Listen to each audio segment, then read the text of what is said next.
Hepinize uzun bir aradan sonra tekrardan selamlar dostlarım. Bugün bir fırsat buldum ve size bir video çekmek istiyorum. Bu kutuda ne var derseniz, bu kutu benim için çok değerli bir kutu. Şöyle dışarıdan da şöyle gösterelim. Bu kutunun içinde far yıkama projemiz için bugüne kadar toplamış olduğum bütün parçalar var. Şöyle bir kontrolünü yapayım dedim, eksikleri belirleyeyim dedim, ne var ne yok bir bakalım. Malum bu far yıkama parçaları çok maliyetli parçalar olduğu için her zaman alım satım yapamıyoruz bunlardan.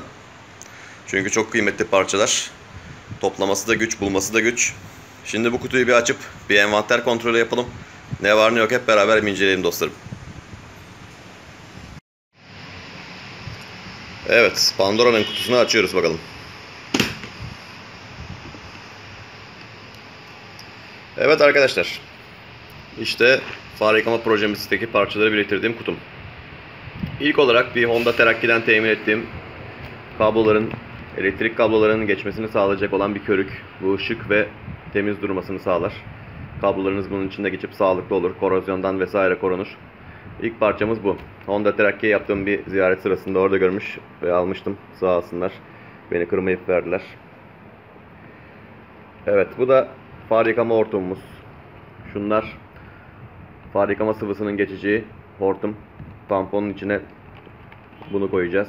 Yerleşecek oraya. Silikon bir hortum. Bunu da AliExpress'ten temin etmiştim. Güzel bir parça. Oradan buraya kadar eksiksiz şekilde geldi. Gerçekten yumuşak, esnek, kaliteli bir hortum.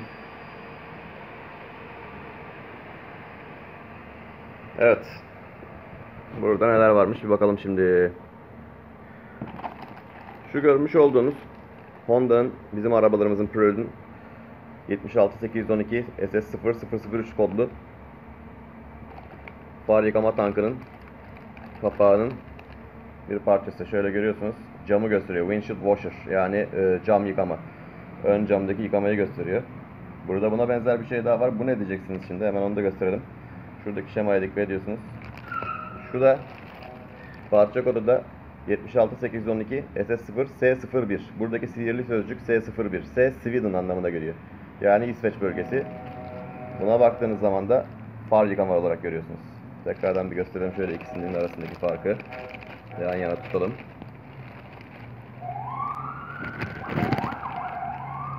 Evet, far yıkama ve ön cam yıkama. İkisi de orijinal parçalar. Bunu Honda Terakki'den getirdim, temin ettim. Şunu şuraya koyalım. Şu da, yanılmıyorsam bunu Linkson'dan almıştım. Evet, bunu Linkson'dan aldım. İngiltere üzerinden getirdim. Onlar da İsviçre'den temin etti. İsviçre bölgesinden temin eden bu parça. Far yıkama yaptığımız zaman bu kapağı takacaksınız. Diyebilirsiniz ki kardeşim bu kapak olmaz mıydı? Neden masraf ettin? Benim bir hastalığım var biliyorsunuz. Her şey orijinal olması lazım. Bir şey yaptığınız zaman orijinal parça kullanın ya da hiç kullanmayın. Yani uydurmasyon işe tamamen karşıyım. O yüzden orijinal parçayı temin ettim. Artık herhalde dünyada son nesilleri bunlar.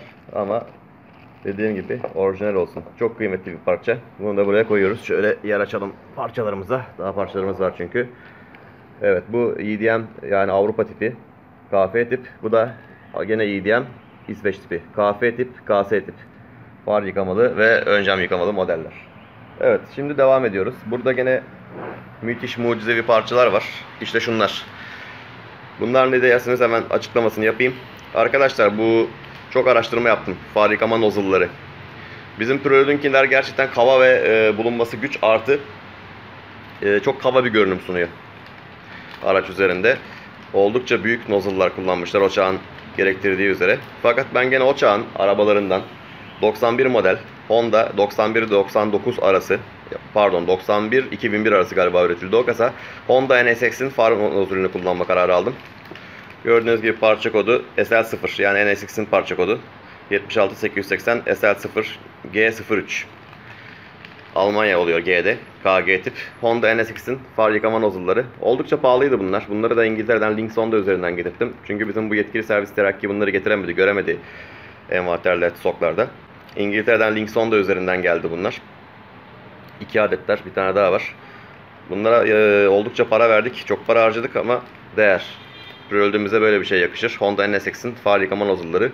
Çoğu kişi gördüğüm, çoğu arkadaşım işte Bulgaristan'dan olsun, Litvanya'dan olsun tanıdığım çoğu arkadaşım Prelude kulüplerden kullandıkları Civic Accord nozulları.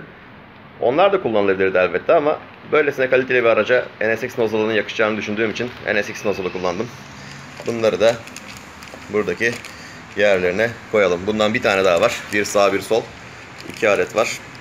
Bunları da buraya yerleştirelim. NSX nozulları.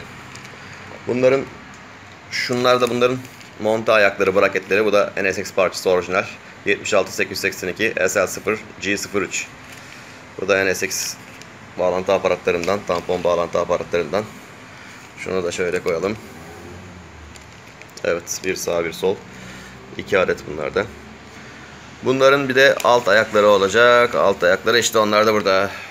Metal alt ayaklar 76881 SL0 C03. Bu da tamponun altına geliyor, sürgü aparatı. Orijinal NSX parçası. Bu da yerini alsın. Bu da diğeri.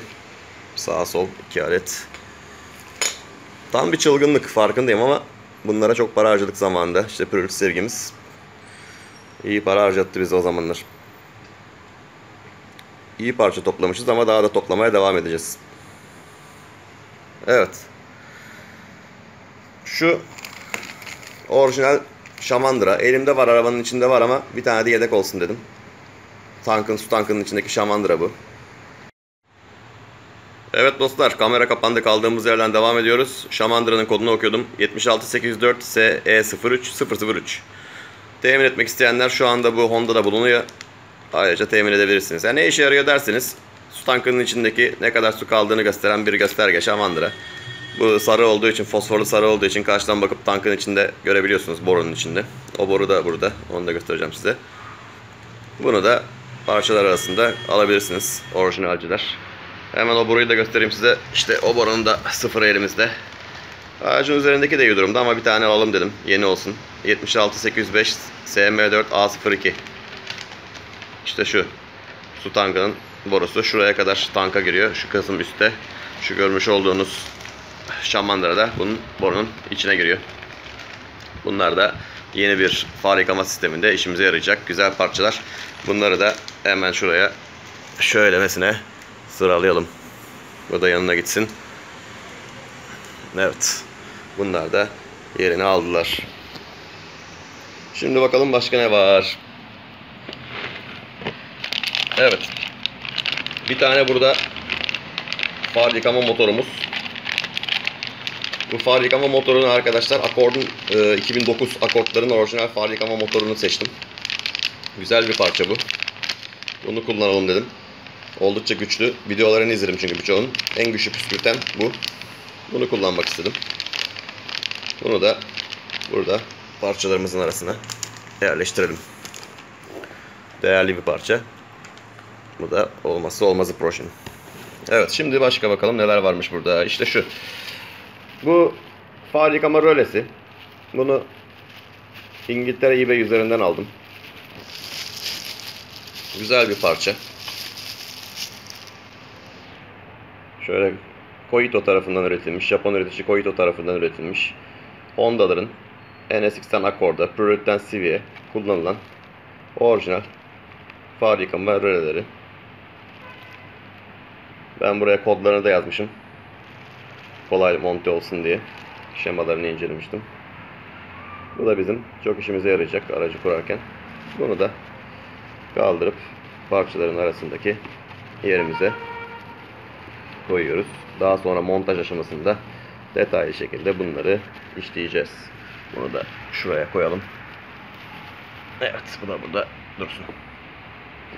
Şimdiki bakalım burada ne kaldı başka. Evet, bunları Star Clips'ten almıştım. Bunlar şu hortumun hortum T'si. T şeklinde, çünkü sağa sola ayıracaksınız gelen ana hortumu çoğaltmak için. Bu onun T'si. Bunu da buraya koyalım. Şu yine Star Clips'ten almış olduğum bağlantılar. Braket kelepçeleri. Cırt kelepçeler. Bunlar yine aynı şekilde su hortumunu takmaya, bağlamamıza yarayacak. Burada bakalım. Evet, işte en önemli parçalardan bir tanesi. NSX far yıkama düğmesi. Proje için bunu da almıştım. Bu yedek bulunsun diye aldım. Koleksiyonum için aldım. Kullanacağım Twitter'daki düğmeyi kullanacağım çünkü, ama NSX'in far yıkama düğmesini de bulmuşken dedim alayım. İleride belli olmaz, kullanabiliriz.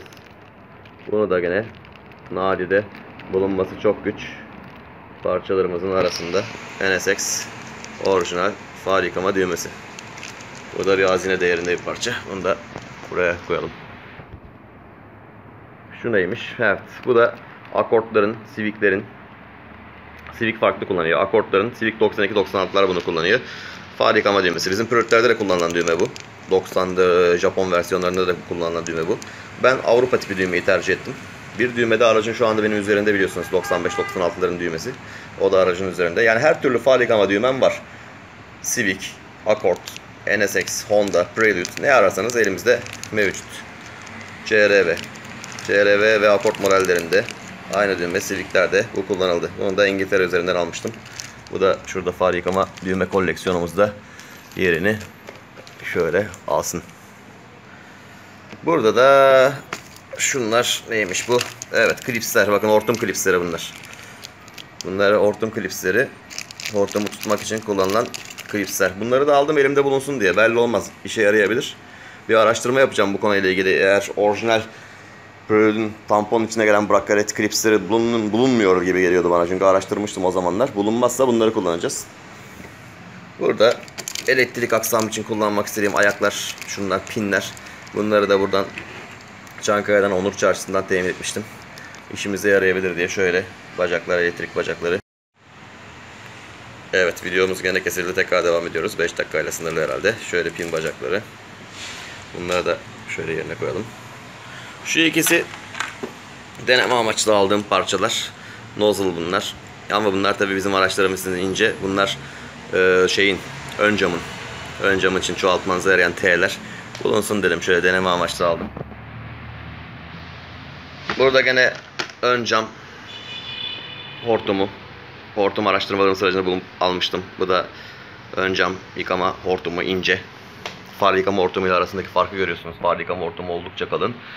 Bu da ince bir versiyonu.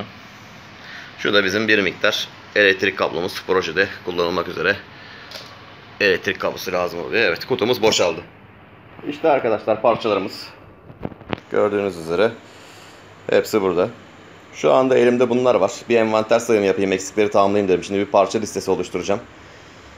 Linksonda'ya vesaire bakacağım. Linksonda'yı tercih etme sebebim, Avrupa'daki parçalara çok kolay ulaşabilmeleri. Diğerlerine göre daha kolay ulaşabilmeleri. Çünkü İngiltere bazlı bir şirket, İsveç'teki parçalara daha rahat ulaşabiliyorlar. Buradan ben Türkiye'deki yetkili servisten İsveç'teki parça envanterini göremiyorum. Stokları göremiyorlar. Böyle bir ilginç durum var.